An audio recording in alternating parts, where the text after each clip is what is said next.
Welcome to episode 16 of the Women Inspired podcast, where we all learn how to be our own superhero.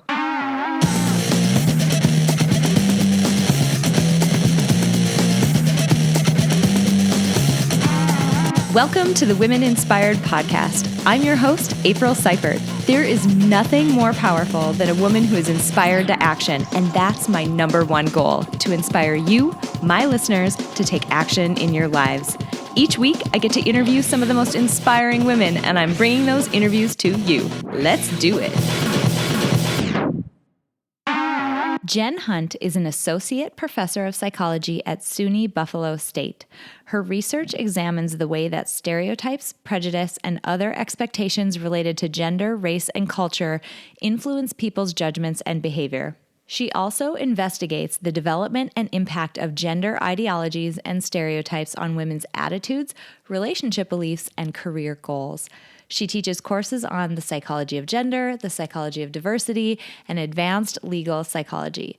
Dr. Hunt served as the coordinator of the Women and Gender Studies program at SUNY Buffalo State for 6 years, and she has an appointment at the Baldy Center for Law and Social Policy at the University of Buffalo School of Law. She won the Action in Teaching Award from Social Psychology Network in 2012. Dr. Hunt is on the editorial board of Law and Human Behavior and is currently serving as a member at large of the American Psychology Law Society.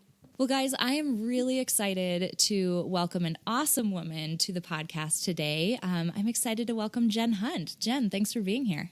Thanks for having me. So let us get to know you a little bit. Tell us a little bit about yourself so that we can kind of snuggle in and get to know one another a bit.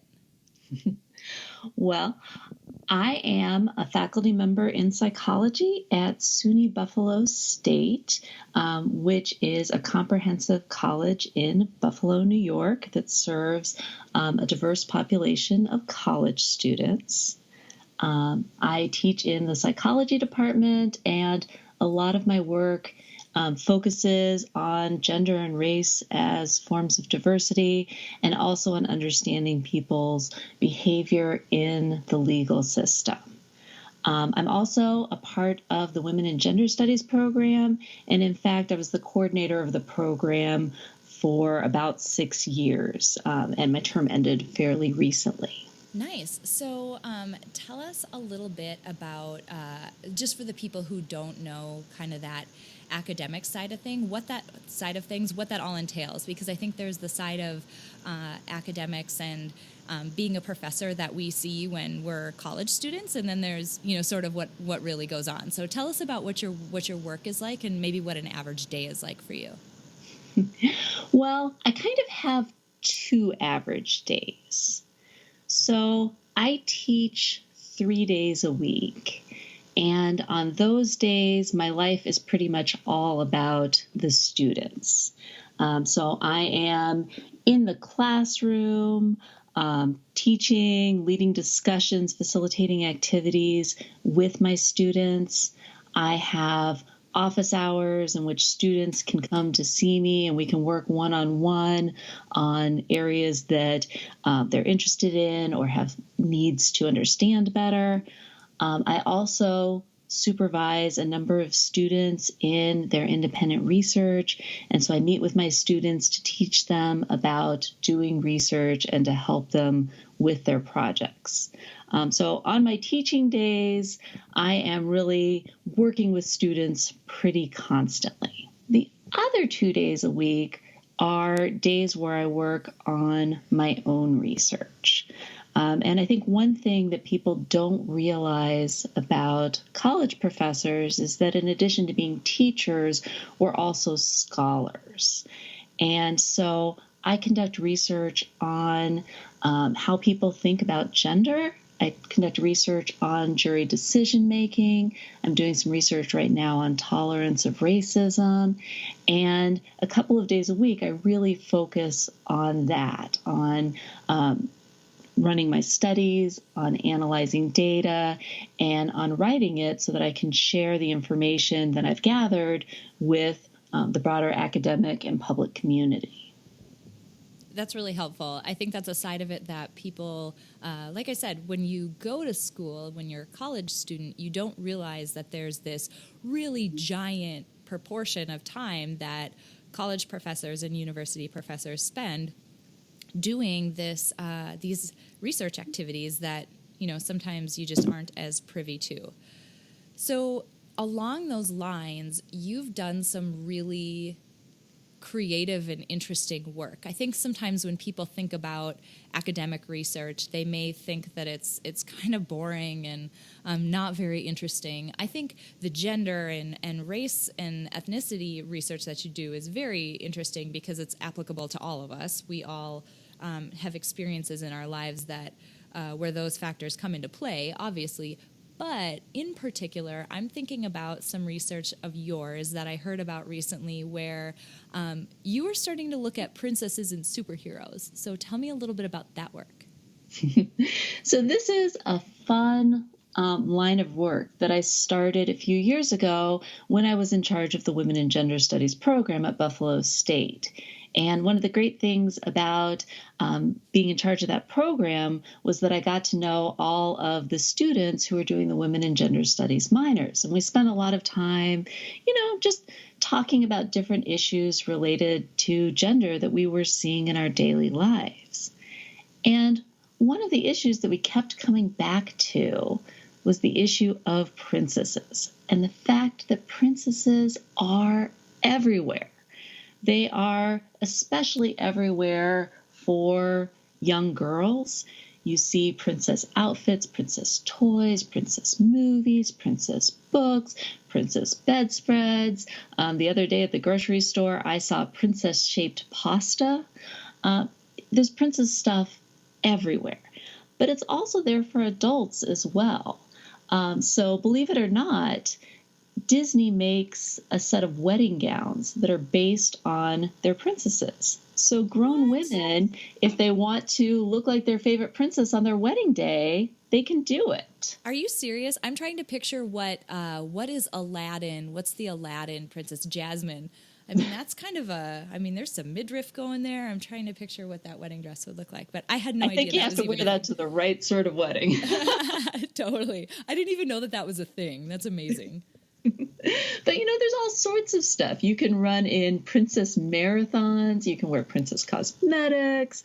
Princess stuff has really infiltrated our culture. And in fact, there's this great book called Cinderella Ate My Daughter by Peggy Orenstein, and she just calls it princess culture. We are living in princess culture. And so my students and I, and these particular students were psychology majors and women and gender study minors, we started to get interested in this. And we thought, what does it mean to live in princess culture? What does that do to the way that we think about the world, the way that women and men think about ourselves, the way we think about gender, the way we think about romantic relationships? And so, we spent a lot of Friday afternoons talking about this. And then we said, hey, we're scientists. Let's study this. Yes. And so we've done a series of studies now. The first couple were questionnaire studies in which we were trying to kind of get the lay of the land, get the feel for what princess culture might do. And so one of the first things that we did is we tried to come up with some measures of how much people have internalized princess culture. And we did this a few different ways. We created princess and prince identification scales. And they're just simple items that are things like, when I look at myself in the mirror, I see a princess. Wow. Or I think of myself as being a prince. Right? Very basic items, but they capture some variability in terms of people who really see themselves as princesses or prince, or people who just don't. And we also came up with some other measures. For example, we came up with some of the prominent characteristics of princesses and prince, and we measure how much people see themselves as having those characteristics. So get a little specific there. Like what, I just think this is really interesting. What are a couple characteristics that fall underneath this whole princess bullet point versus the prince one? It's interesting. People talk a lot about some of the modern princesses like Merida from Brave, or Elsa and Anna from Frozen, and how princesses have really changed and become much more progressive. But when we talked with our participants in our study, we found that people still think about princesses and princes in really kind of traditional ways. So things that people tend to associate with princesses are being ladylike, being beautiful, being polite and kind and gentle. For princes, people see them as being powerful, handsome, strong, romantic, as being a gentleman. So in many ways, one of the big issues with princesses and princes is that they're really exaggerated forms of traditional femininity and masculinity, right? We have created these images that personify and reify traditional gender roles in a patriarchal society. And people still, despite the kind of growing proliferation of more modern princess and prince representations, still tend to see them in those traditional ways.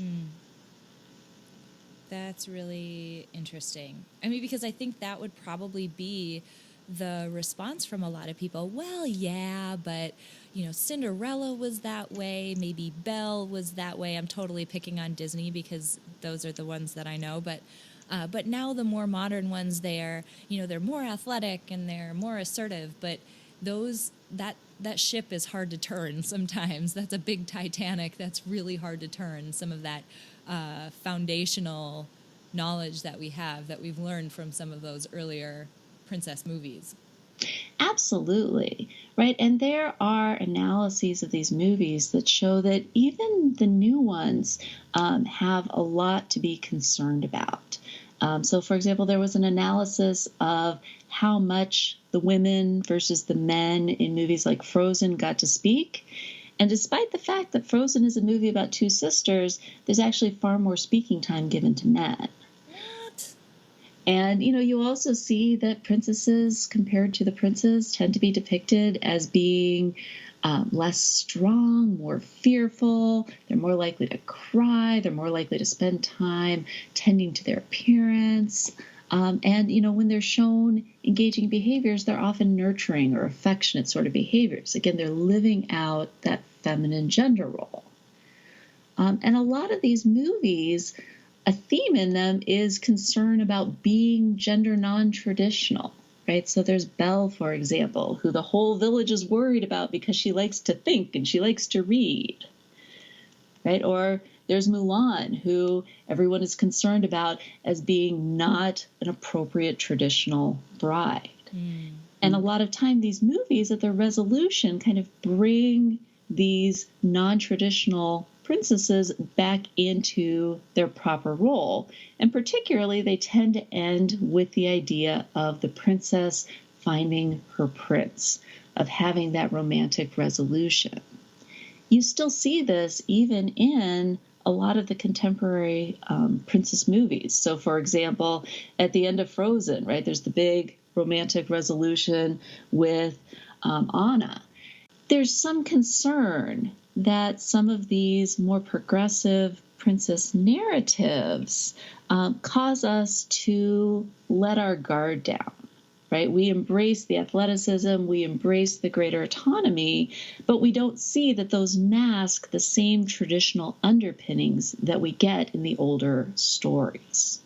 Totally. I can totally see that. So for people who are maybe skeptical at this point, why does that matter? Like, why do we care? I think it matters for a number of different reasons.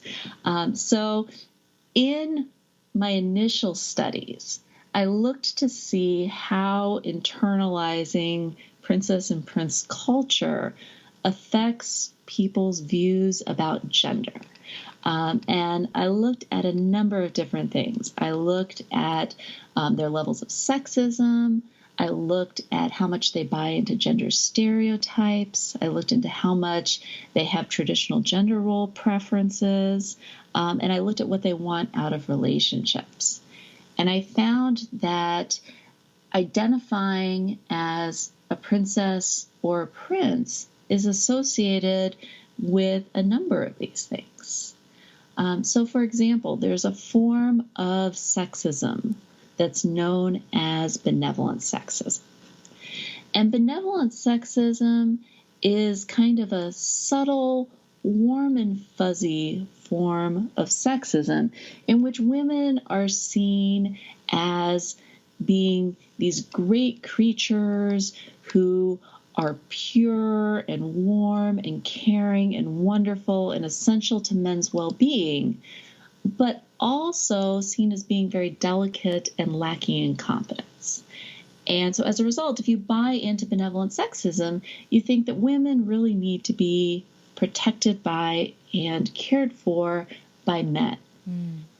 And benevolent sexism has been shown to lead to a variety of negative outcomes, including the overprotection of women, keeping them from doing things that they may want to do ostensibly for their own good. It can also lead to women doubting in their own competence and their own ability to do things, and to women not questioning men who are engaging in controlling behavior. Mm. So benevolent sexism, it may feel very warm and chivalrous and nice, but it's actually very damaging.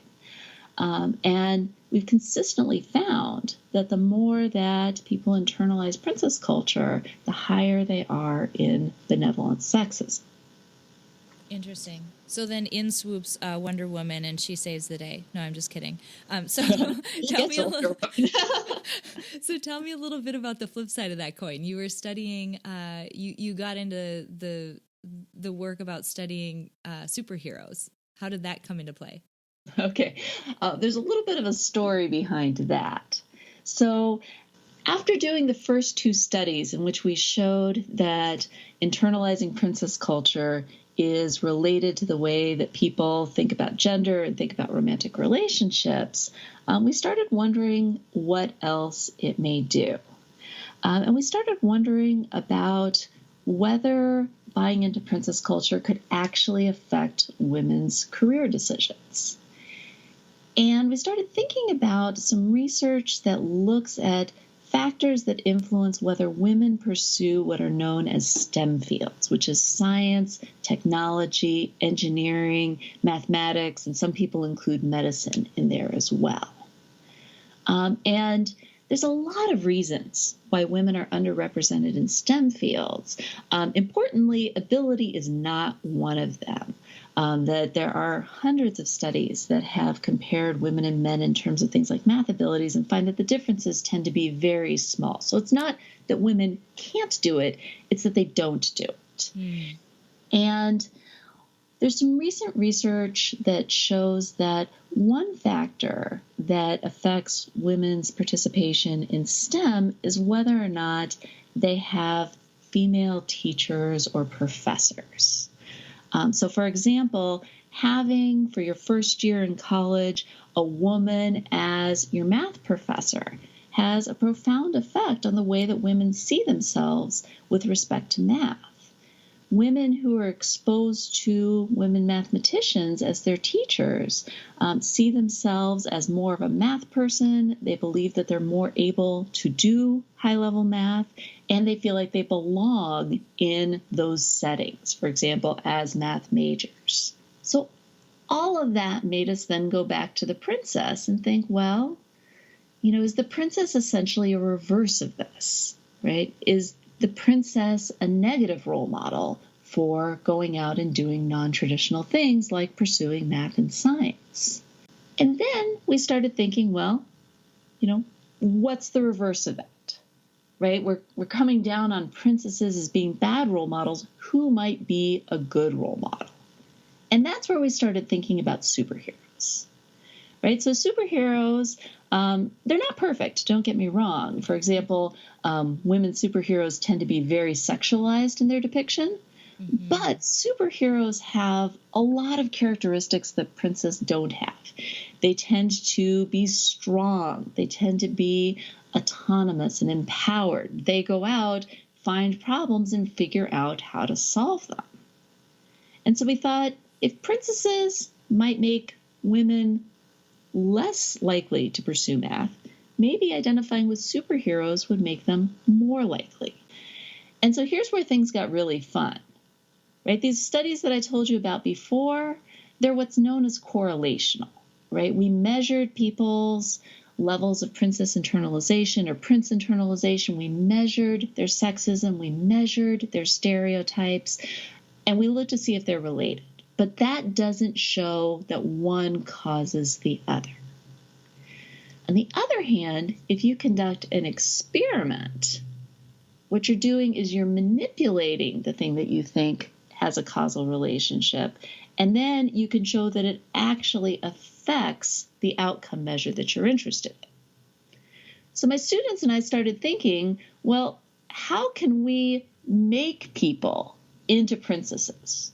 Or how can we make them into superheroes? And we realized that actually this isn't too hard to do. I'm really curious about this now. So what we did is we went out and we bought all sorts of costume items. So we bought these great aprons that look like the front of different princess dresses and that look like the front of superhero costumes. We bought capes. We bought tiaras. We bought masks. We bought costume jewelry. Right? So we created little libraries, if you will, of princess outfits and accessories and of superhero outfits and accessories.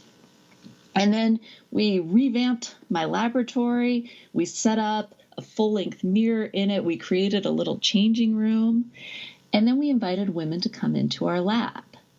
And when they came into our lab, we told them that they were going to be doing some dress up. And we randomly assigned, that is, we assigned by chance, first-year college students to either dress up as princesses or to dress up as superheroes. And we also had a control group of women who just stayed in their own clothes. So the women came in and they got to see all the accessories and all the outfits, and they got to create their own princess or create their own superhero and then stand in front of a mirror and admire themselves. And then after they did that, we had them spend a few minutes writing to talk about their character. So to say what they were like as a princess or to say what they were like as a superhero. Right? And in this way, we, through experimental methods, turned them into princesses or to superheroes. When they were done with that, then we started asking them about math. Right? And we asked them questions like, how much do you see yourself as a math person? How much do you think you might be interested in majoring in math or in majoring in science? How much would you like to pursue a career in math? And what we found was that our simple little manipulation had an impact. That compared to the women who stayed in their own clothes, that's our control group, the women who dressed up as princesses saw themselves as less of a math person. Wow. And, importantly, the women who saw themselves as a superhero saw themselves as more of a math person. That's amazing. And the women who dressed up as superheroes also had substantially more positive attitudes toward math and science majors. Now, think about this for a moment, right? We had them spend probably a maximum of 10 minutes getting into character, getting dressed, looking at themselves, writing about themselves. And in just doing that, we shifted their views toward math as a potential academic track. So then think about the 18 years of life that we spend before we get to college, right? And how much of that time we might spend pretending to be princesses or playing with princess toys, or hopefully getting to do some of the same with superheroes. right? If my 10-minute manipulation can shift people's views on math majors, then think about what we're doing over the course of the childhood and adolescent years in a culture in which princesses are so prominent. That's huge. I mean, that's really amazing. As somebody who has a little daughter right now and sees this, and Target actually has done a lot recently to try to degender some of their toy aisles, although there's still a long ways to come. But you see it everywhere. I mean, it is absolutely everywhere. So yeah, they get a lot of training in those first 18 years as to what it means to be a princess. That's for sure. Absolutely. I'm a parent as well. I have a 6-year-old daughter and a 7-year-old son. And this is something that I've had to push back on in my own life. So, for example, when the children were smaller, I enrolled them in kind of a creative movement dance class that was called Storybook Dance, which maybe should have been a bigger clue to me at the time than I let it be. But I remember very distinctly one day in which the kids got out of class and my daughter came up to me, and she was, I think, 3 at the time. And she said, "Mommy, we did a dance and I got to be a princess and there was a dragon and I was so scared. And then Demetrius came and rescued me." Wow. And I said, "Oh, well, that's great, Desi, but you can rescue yourself too." And she just looked at me. And I thought, you didn't get that message at all from this exercise. Mm-hmm. And so I went and talked with the director of the dance studio. And I said, this sounds like it was a lot of fun. And certainly, there are stories like this. And I get that, but I hope that over the course of the class that you're going to have other stories in which, the girls are rescuing themselves or playing other characters or, heaven forbid, rescuing the princes. And the director of the dance studio just looked at me with a complete lack of understanding. He says, "But those are the stories." Wow. And I think we need to challenge that view, right? It's time yes. to write some new ones. Exactly. These are the traditional stories, but we need to get out there and create more empowering stories and create a culture around that for our girls. That's so interesting. And, for people who are listening to this, I haven't edited her episode yet, so I can't tell you exactly what number she is, but there's a woman who's around episode, say, 13, 14, 15, somewhere in there. Her name is Claudia Perlich. I would suggest, given everything that Jen just talked through, about the relationship of all of this work and the relationship she saw to women in STEM fields, I would highly suggest, if that's something you're at all interested in, I'd highly suggest going and finding Claudia's episode, because if you need a really good role model in that world, Claudia and her work with IBM Watson and all of this other crazy stuff that she's done, she's your gal. Definitely a great role model within the STEM world.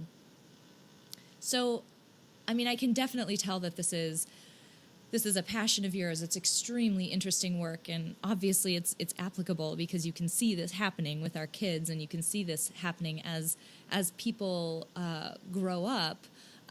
Sometimes, when you get into work like this that starts to talk about gender and maybe differences between men and women, or maybe lack of opportunities one way or the other, really you start to shed a light on the fact that there is still some inequity there between men and women.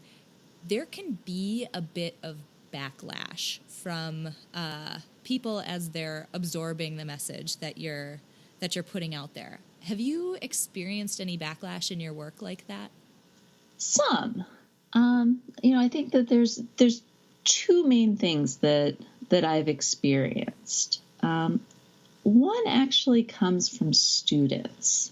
I think one of the stories that we are telling in our society right now is the idea that gender inequality is something that is historical. And so a lot of times students come to my classes firmly convinced that women and men are completely equal now, and just curious to learn about the history of when they weren't. And I feel like one of my jobs is to help open their eyes, to help them see that, yes, we've made a lot of progress, but there's still a lot of ongoing inequalities and things that we need to work on with respect to gender. And sometimes there is pushback from students about that. That, I'm challenging very deeply held beliefs of theirs. And, some of them are initially resistant to that. So sometimes you have to negotiate that in the educational process. I think the other thing that I've experienced is a reaction to research on gender and also research on race as being unimportant. Right? The idea that, I guess you could study this stuff, but it's not very central, right? It's light, it's fluffy, that sort of business.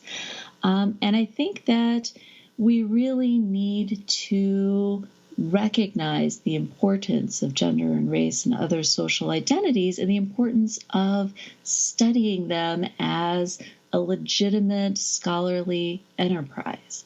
And a lot of times we just don't get that people want to trivialize these things instead of recognizing them as important forces that shape our lives. So as we sort of think through the work that you've done, you've been really successful in the work that you've done. You've published really widely. You've spoken in a variety of different contexts. You've been really successful. And one thing that I like to ask the women that I interview is, what is it that you think has led to that success? And I'll dig into that just a little bit. Sometimes women will say, I was able to do that because I knew the right people, or I got lucky, or the circumstances were such that I was able to achieve this goal or do this thing. And that's fine. I mean, luck does play a part sometimes, and knowing people helps and all of that. But that's the case for a lot of people. And what I'm curious about is, what is it about you personally that you think has helped lead to your success in this area? Maybe it's a personal characteristic, maybe it's a passion of yours, I'm not sure. I'm just curious about what you think it is about you that's helped you be successful. I would say that one thing that's distinctive about me is that I ask a lot of questions. And I ask questions about things that maybe other people don't question, like what's going on with all of these princesses, right? And I think the more that you ask questions, the more opportunities you see to poke and prod and do research in areas that haven't been fully explored. The other thing is that I avoid getting caught by fear in both my teaching and in my research. When I teach, anything that's important to talk about is on the table. And I have a mantra that I live by, which is that teaching is not for the faint of heart. And I go in there, and if there are things that are important to explore, I don't mind if we need to shut the door. I don't mind if we need to use words that students are initially uncomfortable using. We're going to get in there and figure it out. And with respect to research, it's the same thing. If I see a question that I think is worth exploring or a project that is worth doing, then I'm in it. If I think that there's a resource that the field needs that just doesn't exist, then I'm willing to commit to being the person who does it. And I think that sometimes it's easy to be small in your work. And I don't mean that pejoratively, right? There's people who do lots and lots of studies that make incremental steps, and their work is very important. But I think I take maybe the opposite approach, which is to think large, to try and to see what works and to see what comes to fruition. That's all really helpful. I mean, it's a huge takeaway to say, I think we all could ask more questions in a variety of contexts. In career, yeah, sure, but in the rest of our lives, just it's an important skill to have and an important thing to keep in mind. And then I've heard from a number of people through these interviews the importance of, sure, maybe you're going to feel afraid. Maybe that feeling does creep up, but you move forward anyway. The action that you're going to take is important, and sometimes you just have to move forward in spite of the fact that maybe you do feel a little bit uncomfortable or feel a little bit afraid. And it's been a really interesting theme that I've heard from a number of people that I've interviewed. That doesn't surprise me at all. I think that moving forward despite fear is really one of the keys to making progress, across the board. So looking ahead now, what's on your plate next? What's your next goal? Well, I'm working on some research that I'm really excited about. I think it might make a little splash. We'll see, but I don't want to talk about that too much right now. And then I've also been, embracing a couple of personal goals for myself. One thing that I've been thinking about a lot is how to, as an individual, become more politically active. Over the years, I've taught numerous students and helped them open their eyes, and some of them are doing really great things politically. And I've always been very proud of that. But now I'm trying to push myself a little bit more to be more politically active on my own. So, for example, I recently went to Washington, D.C. to join the Women's March on Washington. And I'm thinking about, other ways in which I can embed more activism in my own daily life. That's really cool. That was huge. I mean, that was enormous. I wasn't in D.C., but wow, the pictures from that were incredible. That was a huge number of people. It was massive. There were people everywhere. I don't think I've ever had so little body space in my life. So by March, you mean we all stand still in a clump because there's so many people?